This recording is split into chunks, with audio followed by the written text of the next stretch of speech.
Any final questions? Well, I'm going to wrap up with a story about cricket. India, Pakistan. Afghanistan. I think Afghanistan reaching the Cricket World Cup justifies the entire war on terror for me. Whatever might have all the civilians we might have accidentally killed whilst attempting to give them the right to vote. It was all worth it just to get Afghanistan. It's one of the great stories in kind of cricket. I think it's one of the great stories in world sport in the 21st century so far. Afghanistan's success in cricket. It's another one of the things that, Afghanistan as a nation, I'm not sure is going to have that joyous moment, but cricket at least has given it. This kind of ties the show up.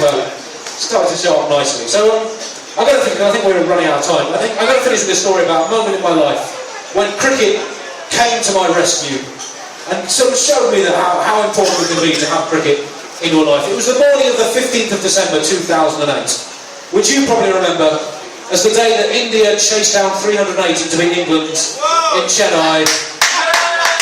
Sachin's 400s, Sehwag played a brilliant innings, and India won by 6 wickets, I think. Now, I remember that day because that morning in London, my wife woke up early. Much more concerningly, she also woke me up early. And then she said, "Andy, I am going into labour." Now, it wasn't that much of a surprise. I did know she was pregnant. I didn't think she just swallowed a basketball.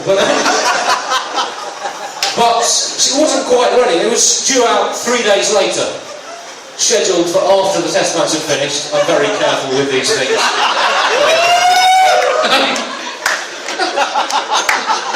So she was due to give birth in 3 days' time. Not tonight, darling. Just checking the ICC calendar.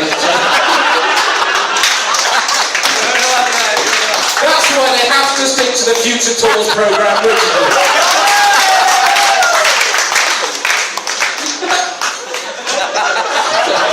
Sorry, that's the first time that's ever been said in public.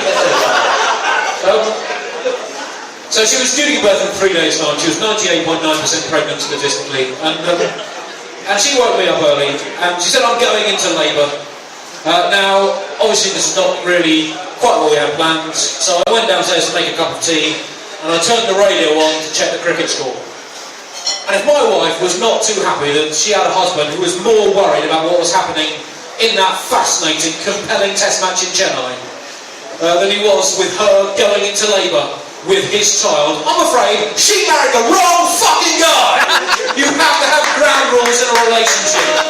Some things are inviolable. So anyway, we started getting ready to go to the hospital, even though the match was still delicately poised. And she took a bath to take the pressure off her slowly exploding torso. And at this point, she said something along the lines of, I can't remember the exact words, but it was something like, ow! Ow! Ow! Oh, almighty Lord above, this is an elemental, primeval kind of agony you could not possibly hope to comprehend.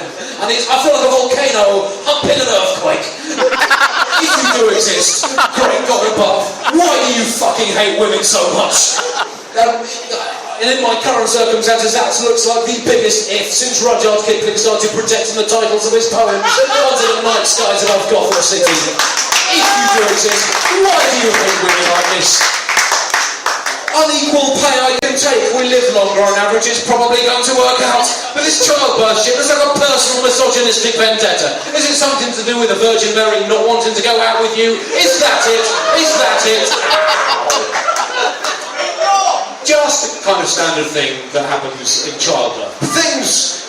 Things were about to get a hell of a lot worse, Bangalore, because at this point, my wife said, "Andy, I can feel its head."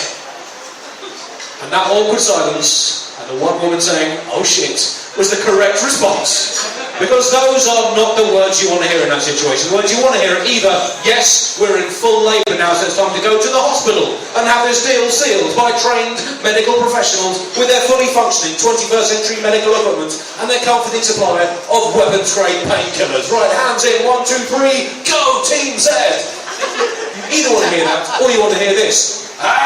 One more shot where I can get this one out. Here it comes. It's a cushion, not even pregnant. You should see the look on your face. We've all been there.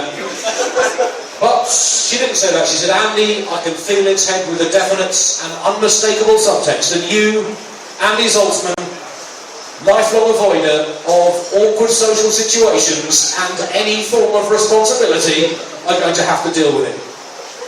Time stood still. Here I was. This was my big... This was kind of my agita-gaga moment. I had to deliver. And this was the moment when cricket came to my rescue, because we rang the emergency services to get some guidance through this awkward time. It was clear the ambulance wasn't going to have time to get there. And they taught me through how to deliver my own child. Now, have any of you ever delivered a child? Do any of you work in medicine? Because it is a terrifying moment if you have no training and minimal coordination. So I will share the advice I was given in case any of you do find yourself in a similar situation. The advice I was given on this very complex technical medical matter, how to deliver a human child. This is what they said to me. They said, don't drop it. That was it. Don't drop it. As simple as that. So this, I thought, I used to play cricket. I'm a cricketer. Cricket could come to my rescue, so I crouched down like a wicket keeper. Trying to remember the basics of my childhood cricket coaching. Stay light on the balls of your feet.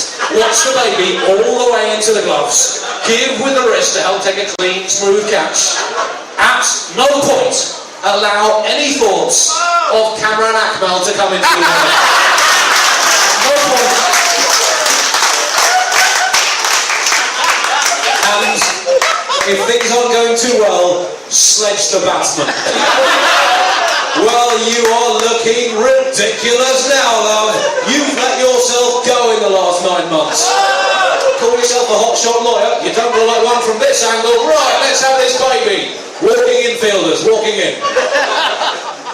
So, here it was. This was the moment. I've been in this kind of complete, full, all-over, total panic.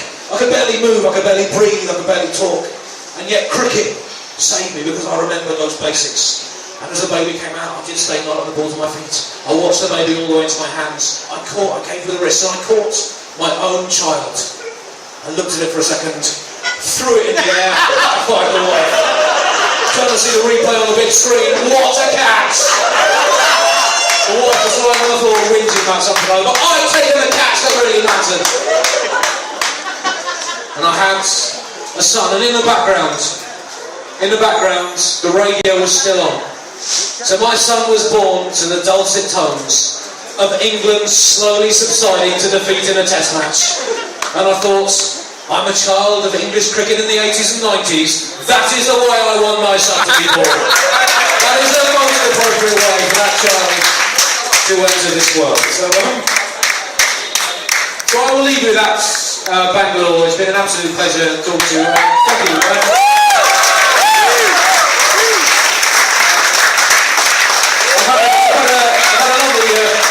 I particularly enjoyed it because earlier this week I was in Pune for a gig earlier this week. I had one prawn in a restaurant the night before the gig. 24 hours later, I have not left my hotel room after that prawn went through me like Glenn McGrath through a Pakistani batting line.